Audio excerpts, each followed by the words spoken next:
Speaking of nostalgia and old brands, this one a lot better than in television at this point in time. Atari. Which isn't saying anything. Like No, but it's the old video game brand that still connects with people and is known, and probably even 100 years from now, people will know Atari. They won't know in television. They won't know Magnavox Odyssey. They won't know Fairchild. They probably won't know ColecoVision. They'll know Atari.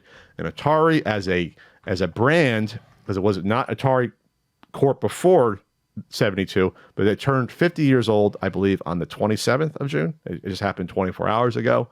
And it's significant in a way because it really helped start the modern video game sort of craze, pop culture phenomenon. It established what a video game console should really be in terms of how it functions, how it's marketed, how you have add-ons for a console. You know what I mean?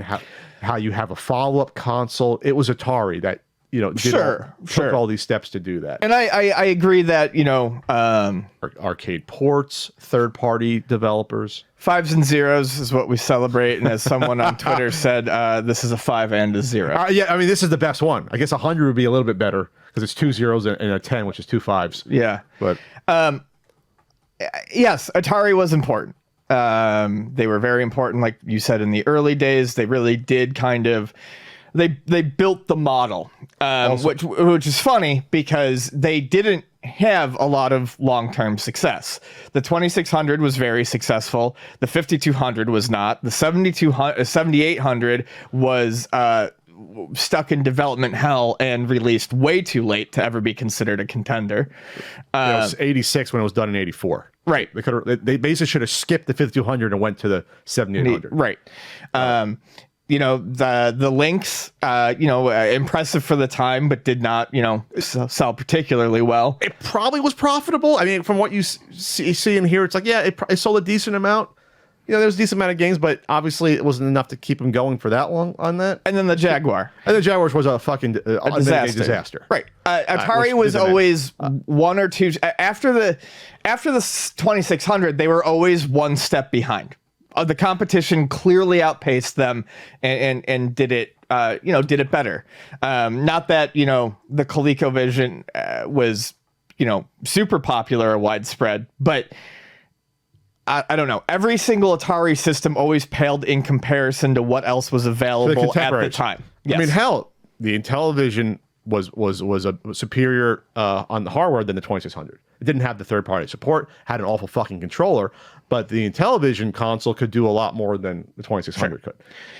I do think it's weird, though, to celebrate the 50th anniversary of a notion, because Atari, while still around, is absolutely nothing even remotely close to the Atari that once was. Atari has not been around for 50 years in the form that we knew it as the, you know, innovators of the home video game market.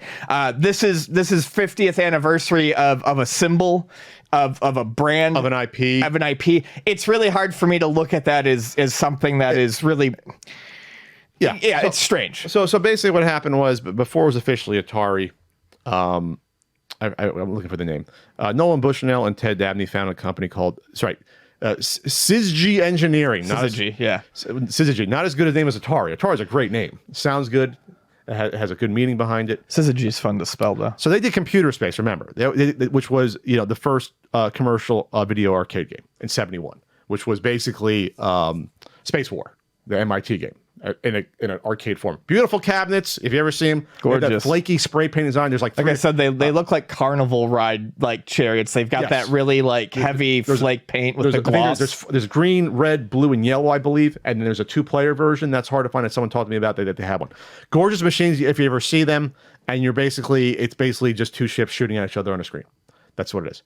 And then obviously in 72, it becomes Atari, and they come out with Pong. That's where you can really say, okay, this is now Atari taking off, because 72 was Pong, and this is when video games took off, because you had Pong and the Magnavox Odyssey. Maybe they stole the idea from Ralph Baer from the Odyssey for Pong, probably, but it's important because Pong comes out, it's a phenomenon, and then that starts the basically the Pong consoles of the 70s. For a good 7 years, Tons of Pong clones. We talk about in video game years. Yeah. There was a mini crash because there were so many. I still find Pong clones. Color ones with 24 different ones with variations guns. on Pong. Yeah, ones with realistic looking rifles. Yeah, or handguns. APF had theirs. Obviously, Coleco had theirs. Nintendo had theirs in Japan before they ever got into the console market. Color TV game, I think, is what it was called. Yeah, they had a few, I think. So you had a bunch of these come out, and you had regional ones. I still even find regional ones at various conventions or the swap meets. Like, I never heard of this one. There must have been, honestly, gun to my head, I would not be shocked if there was no less than 50 Pong clones that came out in the 70s. Oh, sure. Yeah. I mean, not even counting like the fact that Odyssey had multiple ones in Coleco. I mean, 50 different companies that probably. Oh, I would not be surprised. And then you get to 77. The VCS comes out. They then sell the company in, was it 78? And then it goes through, obviously, peaks and valleys. They fire, Bushnell was gone from the company, I think, by 78. He was done with it, which is funny. It's like he's known for being the Atari guy, but he was not with the company that long. After he got the 2600 off the ground. And then left. And then, they sold it. He was still at the company, and then they got rid of him. Then there was the split in 84 at the game crash. So it was Atari Inc. from 72 to 84. Then 84 becomes Atari Corporation. That's right, it was Corporation next. And I think part of that was splintering off. I don't know the Atari history entirely. They splintered off the Computer Business Limited, or tried to, because I think that might have been profitable still. I think because the consoles was not anymore. And then that was really the end of Atari to me was when the Lynx came out. It was Atari Corp from 84 to 96. So really it really existed for like 25 years. Atari in my head. After that, they split it off Atari games. So then when Hasbro bought it in 98, that's when I think, okay, it's gone. Because then it became a publishing name. Like Unreal Tournament was published by, I think, Atari at one point, I believe. I think for the Xbox. So like they basically became an imprint. And obviously along the way, 2001, the president, it's Atari SA. That's when Infogrames basically bought it, and that's when in the 2000s. I think that was after it had already been in the hands of Hasbro. Hasbro was 98 to 2000. That's probably when the Unreal Tournament stuff was. Really, and then 98 to 2000. That's it. Like 2 years. 3 years, I guess, in total. Yeah. And then Atari SA is how you know it today. So once you get to that point, you have obviously all the flashbacks come out. You have all the re-releases coming out on these probably original Xbox, I believe. Yeah. I originally got in the mid 90s. I guess that's when it was Atari Games. I got a CD. It was in CompUSA. I got the CD re-release of some games. That's like, oh, this is like video game preservation. It's like 95, probably 94, like $20 for like 20 Atari games. And of course, you get all the, now you get all these re-releases happening up to today. So what is Atari? Like you mentioned, like, what is it now? Like when you look at it, what is Atari? We talk about how the VCS was, the new VCS was a disaster. No one needed. We didn't think it was going to come out for a while. It finally, thankfully, did come out and wasn't needed. Atari now, to me, is going forward going to be the same 8 games or so that Atari really is known for, and we're just going to re-release these same 8 games now until the end of time. We're going to re-release Centipede. We're going to re-release Asteroids. Breakout. Pong, / Breakout.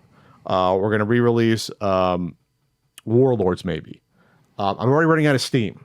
What am I missing? Like, it's a handful of probably historically important games that laid a foundation down that we will know and love these games going forward. And that's really about all you can say to me about what it, besides a cool logo. The Atari logo is great. We love the Atari logo. People still wear it on t-shirts. That's really it to me. That's what Atari will be going forward. Yeah. Right? Am I missing a game that they'll remake besides the ones I just said? Missile Command. That's the one I was missing. Missile Command. Missile Command. Sure. Missile Command, Asteroids, Centipede, Pong, Breakout, Warlords. Did I say Centipede? Yep. It's a half dozen games. Yeah. It's a half dozen games. And all of them are games that I don't want to fucking play with a keyboard or mouse or a controller. I mean, the original Atari. You have the mid 80s Atari stuff. Yes. That's different. When you have stuff like Paperboy and you have stuff like Rampart, but I think those rights are all probably gone for some of those games. I don't know, because you don't hear remakes of those. Does Atari still own some of that stuff? You're looking at a set of games that were very particular to their time, either attached to, like you said, a console with a specific set of controllers, or the mid-'80s games were all had a specific set of controllers. Road Blasters had a specific yoke.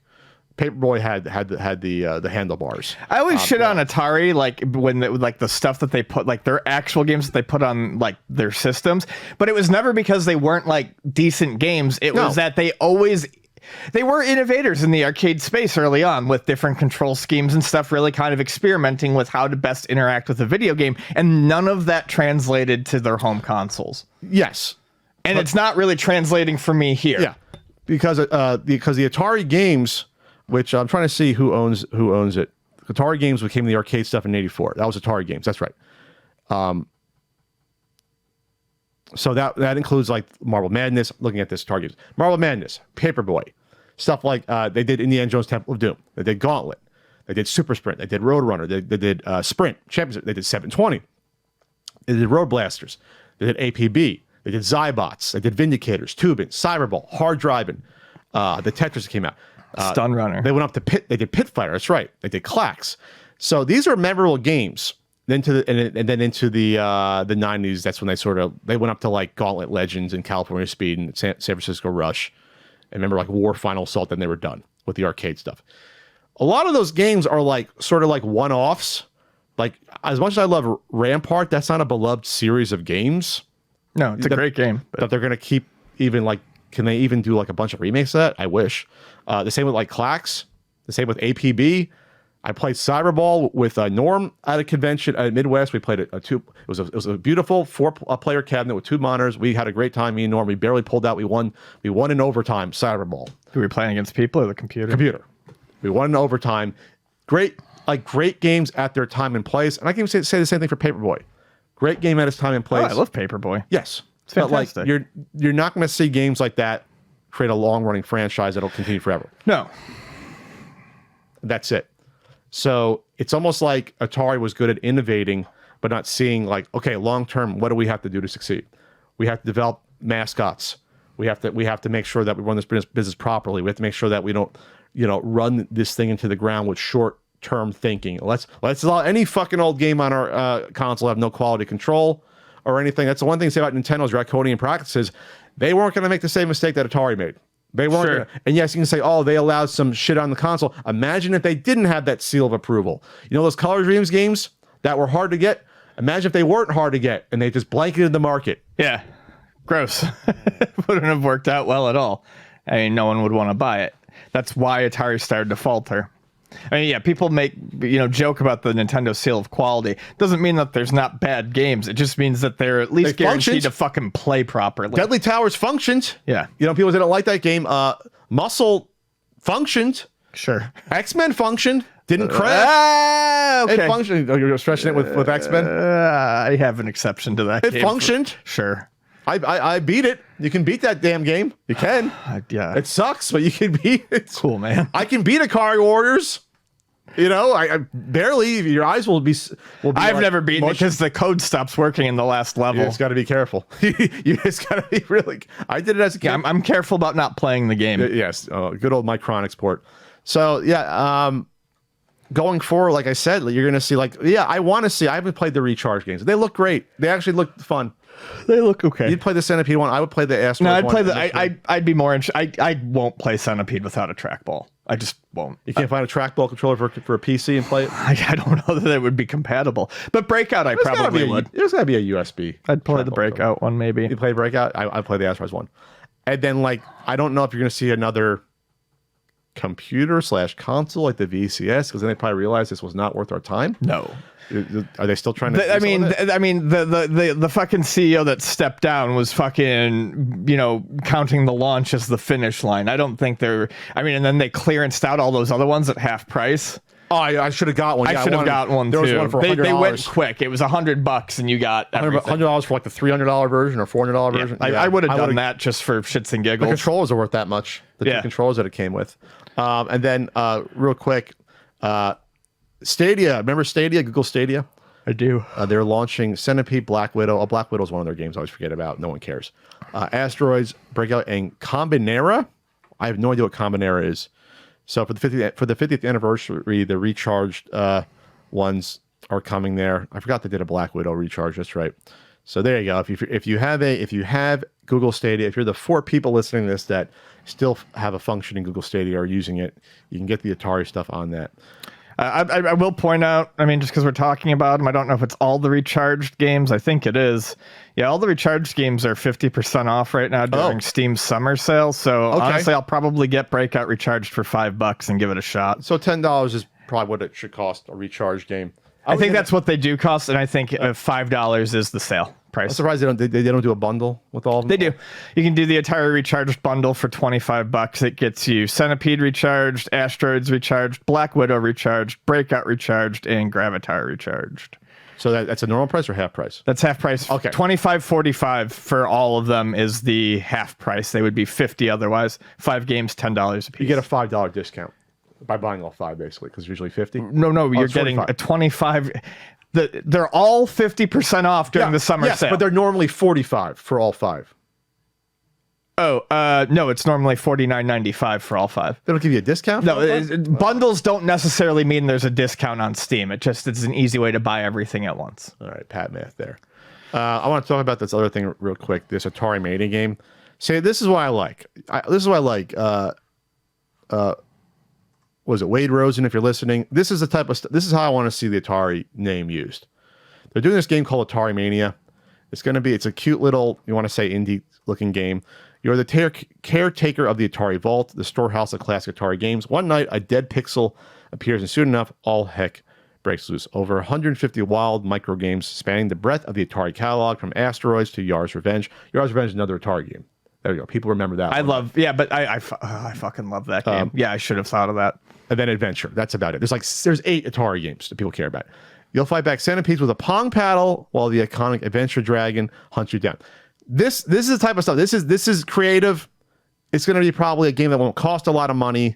It's a bunch of little micro games. It's interesting. You can see nods to Circus Atari and stuff in there. So yeah, you're a little look like janitor caretaker there. Save Atari history. It's going to be cute 8-bit graphics.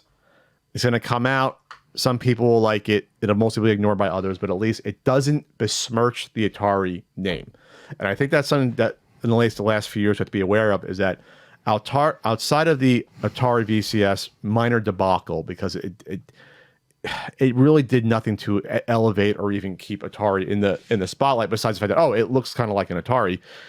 These recharge games, doing re-release packs on Evercade, doing these cute little one-off games. This is how I want to see the Atari name used. This is how you use old names if I had the Intellivision IP. Not saying I want it in the bankruptcy hearing. This is the only and best way to use the old properties. Sure, stuff like this. Put out your T-shirts. Put out your compilation. Put out your remakes. That's it. No new consoles. Don't reinvent the wheel. Make your money the way you can, and don't try to go grandiose, try to hit a home run. It's never going to work. Yeah. At this point, people that grew up with Atari stuff in the 70s, they are getting into close to retirement age or retirement when they were kids. We're talking 45 years old, the Atari 2600. These are people in their late 50s, early 60s. I mean, it is what it is. Any other thoughts here? Nope. I think we covered it.